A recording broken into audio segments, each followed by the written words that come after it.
again, like farming animals has its limitations, but I think it can be done correctly. I like what I like to eat. I look back at what people have been eating for a long time. And,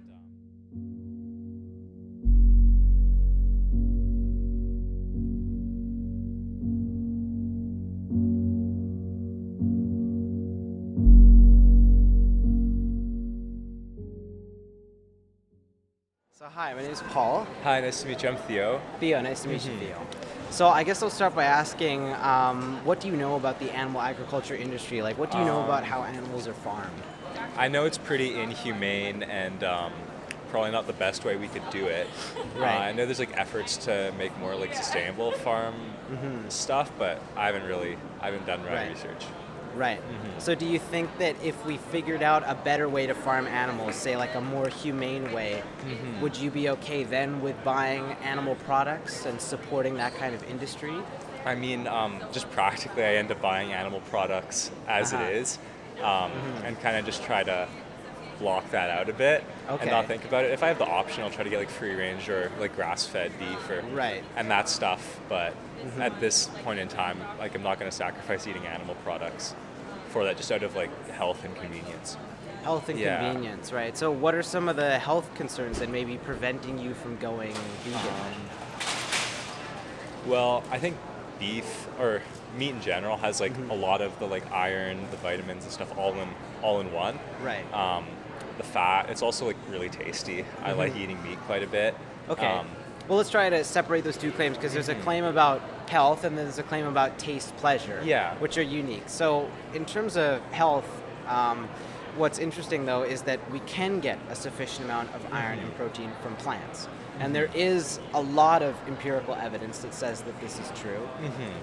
For example, I learned recently, like in red kidney beans, in 100 grams of red kidney beans, there's as much protein as 100 grams of beef. And meanwhile, there's also more iron than the beef, more magnesium, more zinc. So in many ways, we can get a sufficient amount of nutrients from plants, right?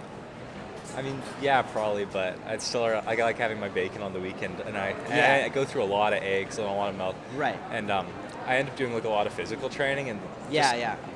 a lot of food is just getting energy into the system.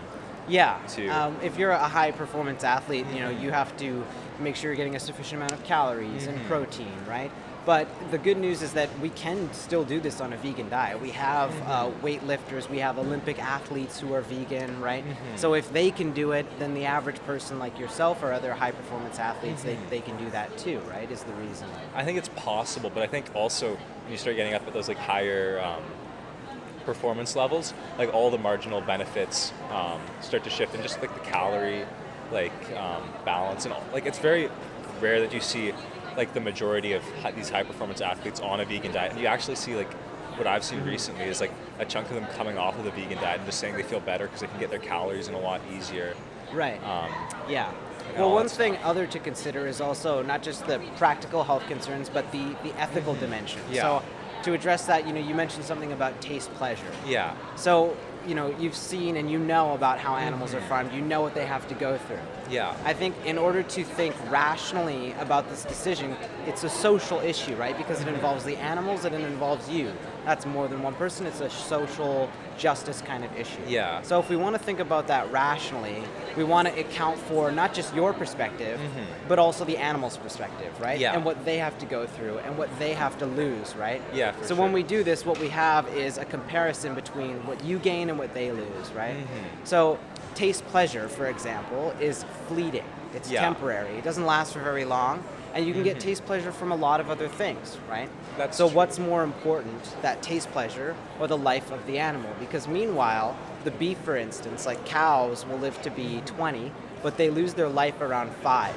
Right? Yeah. So we're taking away most of their life from them, and we're usually doing that in a very cruel, painful way. Yeah. So what's more important, the taste pleasure that you get from eating that product or the entire life and welfare of the animal, right? Yeah, well, like, let me ask you, like, what's your like stance on like ethical farming? Like, if you like maybe Right. were raising your own cattle, raising your own chickens, getting Yeah. eggs that way, you know how they're being raised, you know how they're living.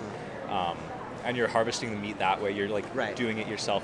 Like, how do you feel about Sure, yeah. sourcing meat Good in that question. way? Good question. So, I mean, even on the sort of perfect, idyllic farm, let's think about that for a second. You have green pastures, they're brushed, they have names, they're cared for very well. Yeah. Right? You're still taking their life from them, murdering them. Slitting them by the throat, electrocuting them, suffocating them. These are the way animals are killed, Yeah. right? And like I said earlier, you're going to do that to them in the middle of their life or really in the prime of their life. So the equivalent for that would be like killing you or me right now in the prime of our physical lives, right? That's what we have to do to these animals, even on this perfect farm, right? Now, just because I treat somebody very well, that does not justify me in committing murder or that kind of a grievous harm, right? But I think you can compare like human life with like animal life. I think the expectations of enjoyment for each are like pretty different, and the needs of a human being Right. and then the needs of an animal to have a good life are Right. different. And I think you're approaching kind of like the needs of an animal life with like these ideas of like length and like all these things with like these kind of human perspectives, whereas like the animal isn't cognizant of that, and the animal like in many cases has a lot more of an enjoyable life than they would in nature. Yeah. And like Well, realistically, we're not having like the amount like cows living in nature. Like these animals, the amount of animals we have only exist to like a lot are bred first of all, and only like continue to exist in order to like feed us. And so like I think these like species end up going extinct kind of without the human relationship, and they've been I don't want to say bred to like enjoy the like, but they've been like bred to live the lifestyle they've had at this point. Yeah. Right? But you do agree, though, that they still have a desire to continue living. So any animal that I kill in the middle of its life, it would rather continue living. Would you agree to that statement? I think on some level, but I don't think it has the same cognizance and like the will, The awareness. the awareness to do So, that. but consider also the many humans who also lack that capacity. Maybe if they're very young, or they're very old, or they're very sick, right? There are plenty of examples of human beings who suffer from mental illness or disability, who you could say also lack that desire to continue living, or maybe lack the awareness to continue living, like you're saying, right? Now, does that lack of awareness justify me in taking their life or causing them harm? Well, there's like a few ways you can go through it, because there's a whole bunch of philosophy like Kant There is, yeah. that actually says there's nothing wrong with that, or that doesn't account for it aside from like the effect it has on like other rational But people. I'm I don't mostly really. concerned with what you think as an individual. Do you think it's okay for me to kill a person because they lack the awareness of continuing to live because it causes me pleasure? Right. Well, no, but again, an animal's not a person. Right. So something to consider that I've thought about very deeply that brought me to veganism is something called the name the trait argument. Have you heard this before? Like, I would imagine it's like, say friendly, and you can imagine a cow being friendly. Is it something? No, it's a little more sophisticated than that. So the idea is, what is the difference then? Because you seem to have this idea that humans are more important than animals, right? That they shouldn't be treated the same way, Yeah. right? But in many ways, we are the same. With regards to our life and our happiness, we want to continue living, and we want to be free from pain and suffering. We're the same as animals in that way, right? So what is the morally relevant difference between animals and all human beings that justifies not giving both animals and humans that same right to life? Now, earlier you mentioned like awareness, cognitive capacity, reasoning, intelligence. But the problem with this is that we also have human beings who lack those same traits. So if we want it to be logically consistent, then we have to say that those humans who lack those traits should also be treated in XYZ way that we treat animals, right? So I bring it back to the question, what is the morally relevant difference between animals and all humans that justifies not giving animals basic rights to life?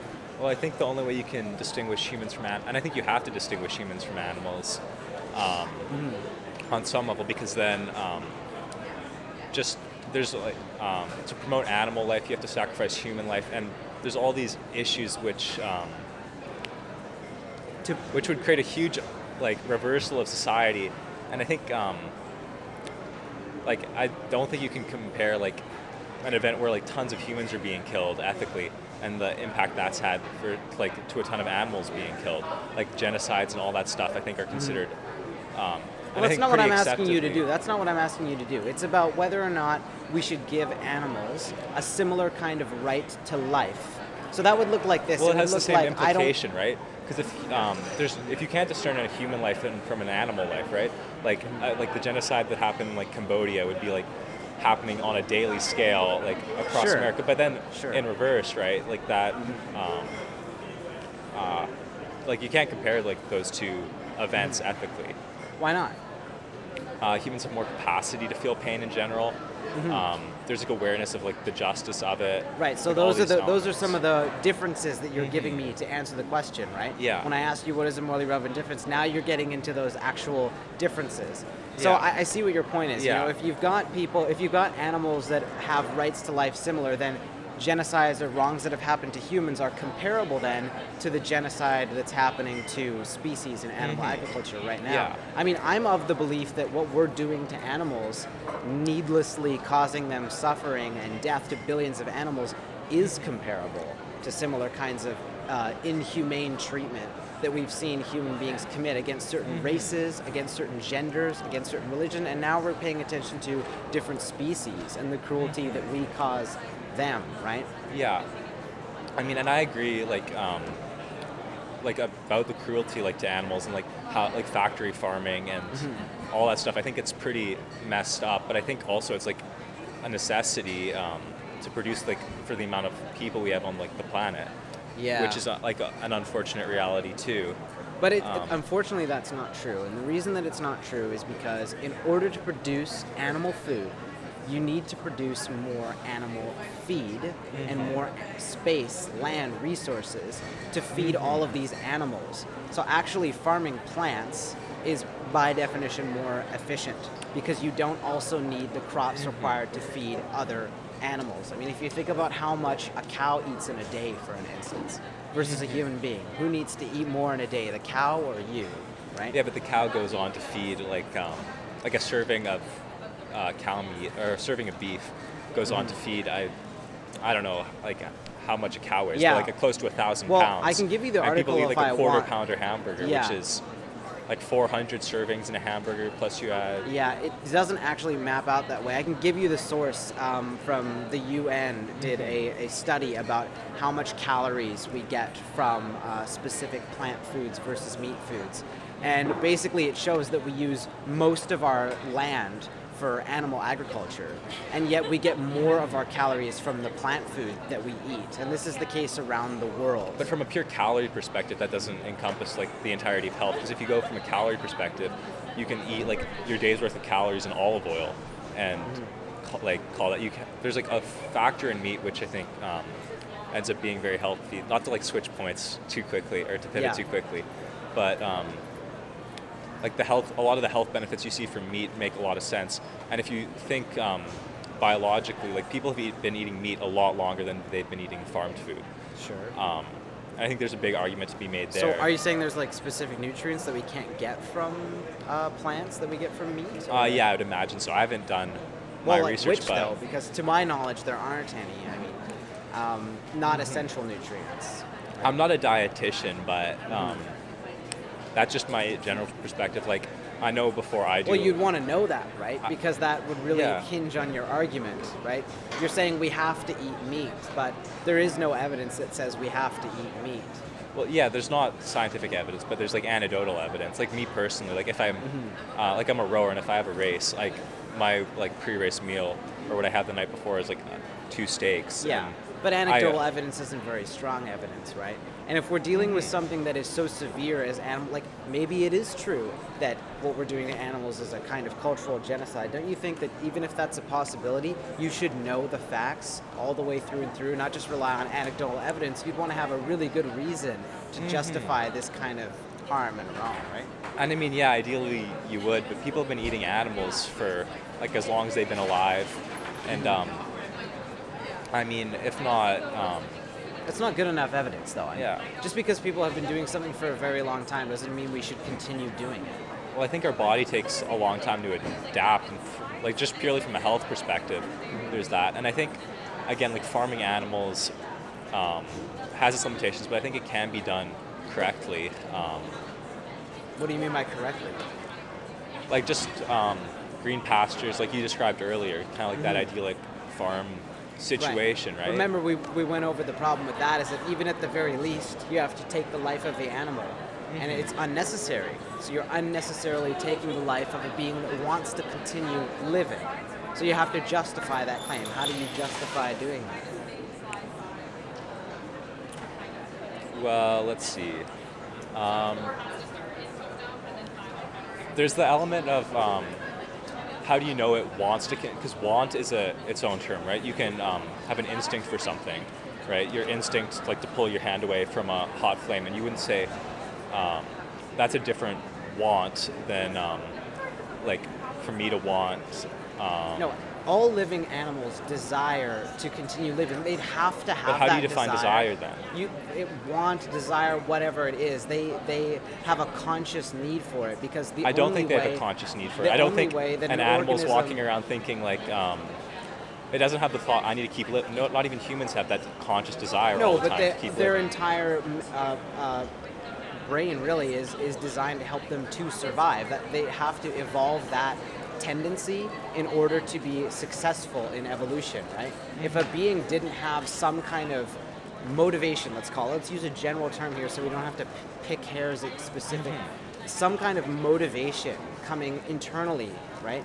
They have to have that in order to evolve and survive, right? Yeah. It's a necessity, right? To have that capacity. Yeah, but that same necessity leaves like animals to kill like other animals, right? Right. Like what's your perspective on like why do you think humans should be removed from that? Well, a lot of animals chain. in the wild will eat other animals out of necessity, right? Because they have to. But we're different in the sense that we have an option, we're omnivores, and all the nutritional evidence says that a well-planned vegan whole foods diet is a perfectly adequate But then way why are we to not live. why are we not vegetarians or like carnivorous? If or is carnivorous the wrong word? Like why aren't we exclusively plant eating if that's Well, we if that's evolved sufficient? to eat meat because it was an effective way for our species to survive, right?